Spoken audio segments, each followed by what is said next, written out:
waxaan dhageystay hadaljeedintii madaxweynaha jamhuuriyadda federaalka Soomaaliya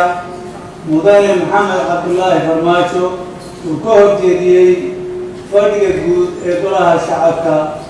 fadhigiisii toddobaad kulankiisii gaarka ah ee labaad ee dhacay taariikhdu markay ahayd 15 August 2002 hadaljeedinta madaxweynaha jamhuuriyaddu wuxuu ku sheegay waajibaadka madaxweynaha jamhuuriyadda saaran kan ugu muhiimsan inuu yahay ilaalinta dastuurka dalka iyo shuruucda kale ee dalka u hase yeeshee isla khudbadiisa dhexdeeda wuxuu si la yaab leh ugu xadgudbay dastuurka dalka haddaba hadaljeedintiisa waxaan ka soo qaatay dhowr weerood oo gaf ku ah sharci kow madaxweynuhu wuxuu yidhi golaha shacabku waa aasaaska nidaamka dowladnimadeennuna waa golaha shacabka halkaas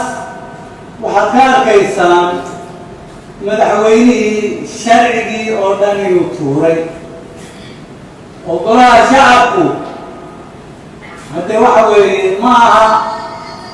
aha dowladnimadeenna ma aha waa aqal ka mida baarlamaanka Soomaaliya laba madaxweynuhu wuxuu yidhi golaha shacab waa hay'adda ugu sarreysa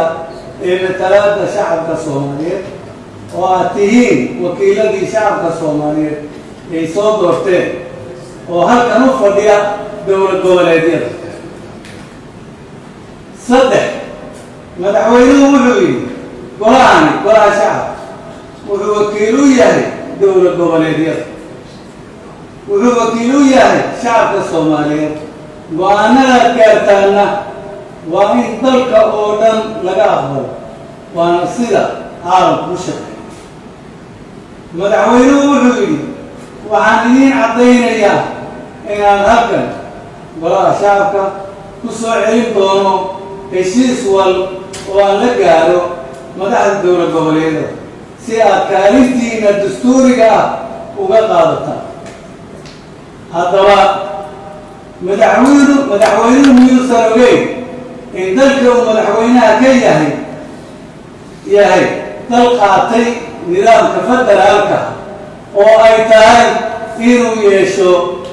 laba aqal oo hal baarlamaan kuwaasoo ah golaha aqalka sare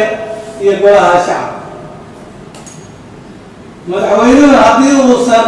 akhriyin dastuurka dalka waxaan u soo jeedinayaa inuu akhriyo si uu u ogaado qodobada soo socda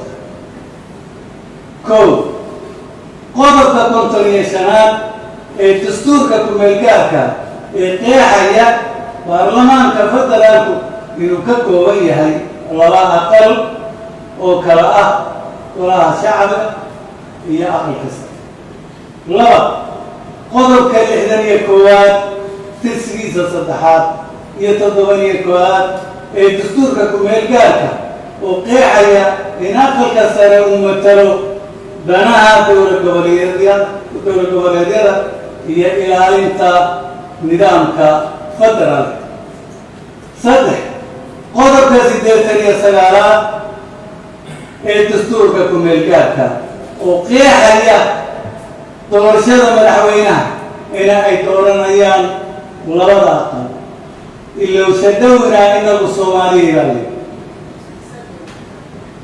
aasaaska dowladnimada dalka weliba waxay ka kooban tahay saddex hay'adood oo kala ah hay'adda sharci dejinta oo ka kooban golaha aqalka sare iyo golaha shacabka hay'adda fulinta iyo hay'adda garsoorka ma aha kolka dowladnimadeennu golaha shacabka ma aha ee dowladeennu waxay ka kooban tahay saddexdaa hay'adood markii uu madaxweynaha jamhuuriyaddu doonayo inuu ka hadlo arrimo qaran waa inuu u jeediyaa baarlamaanka federaalka oo ka kooban labada ولا شعب هي عقل كسر هذا الكلية ومجدين قبل وحن لا هاي شرعي عيد كسر رئيس المجد شرعي يصيروا سرية قفكي قفنا وخبنا وحن لا ضدك يا هوري من كرا هذا الدقيقة أورنكا كسبان كرا رجي الدمر وحما كداهي حتى ندحنا الدين هاي كان حجيمون فرو حلق كدادين وقع هو سيأتين وحن لا هاي انت النور هاي